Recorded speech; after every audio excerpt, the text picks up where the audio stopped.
Membicarakan Jogja selalu menarik kisah-kisah yang menyertainya. Keistimewaan Yogyakarta adalah salah satunya. Ya, Jogja memang identik dengan daerah istimewa. Namun, banyak dari kita, terutama yang generasi muda, belum memahami kenapa Jogja menyandang status daerah istimewa, termasuk sejarah di dalamnya. Kali ini 2045 TV Jogja, bersama saya Jeng Yakti, Jogja Istimewa, Jogja Mendunia.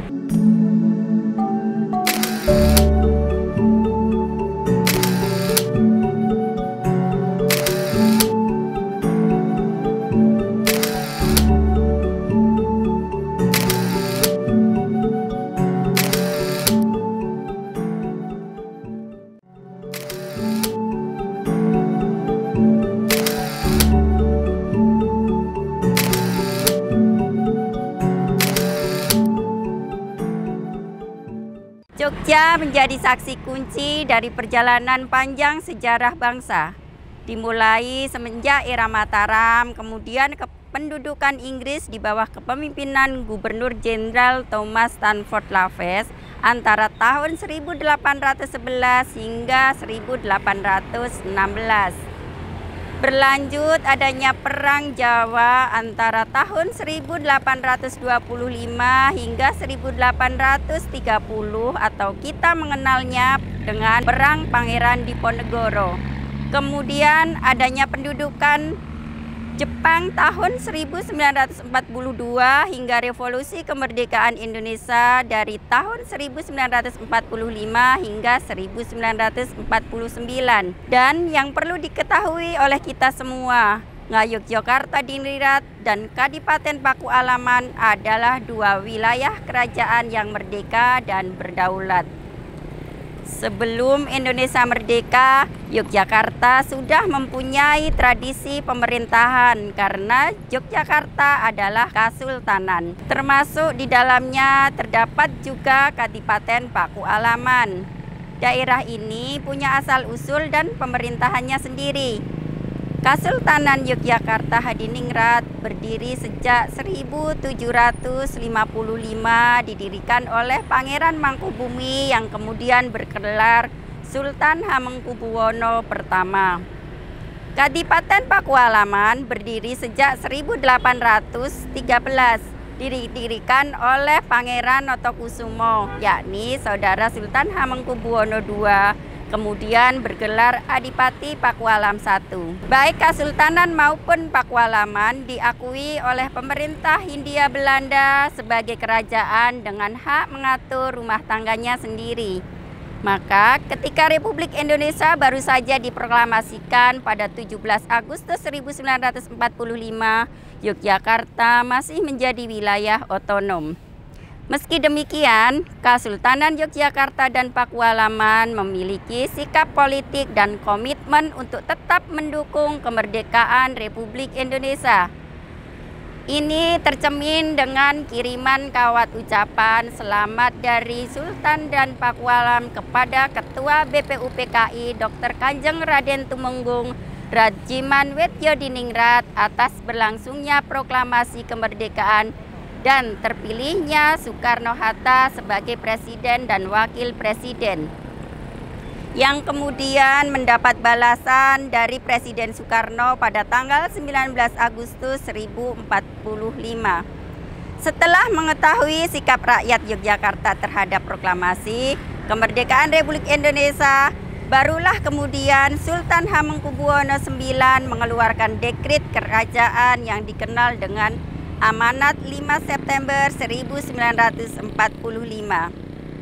Isi dekrit tersebut adalah bergabungnya integrasi Nagari Ngayogyakarta Hadiningrat ke dalam Negara Kesatuan Republik Indonesia. Berikut ini isi amanat 5 September 1945 dikutip dari Arsip Perpustakaan Sarjana Wiyata Taman Siswa Yogyakarta. Amanat Sri Paduka Ingkang Sinuhun Kanjeng Sultan. Kami, Hamengkubuwono IX, Sultan Negeri Ngayogyakarta Hadiningrat, menyatakan bahwa negeri Ngayogyakarta Hadiningrat yang bersifat kerajaan adalah daerah istimewa dari negara Republik Indonesia.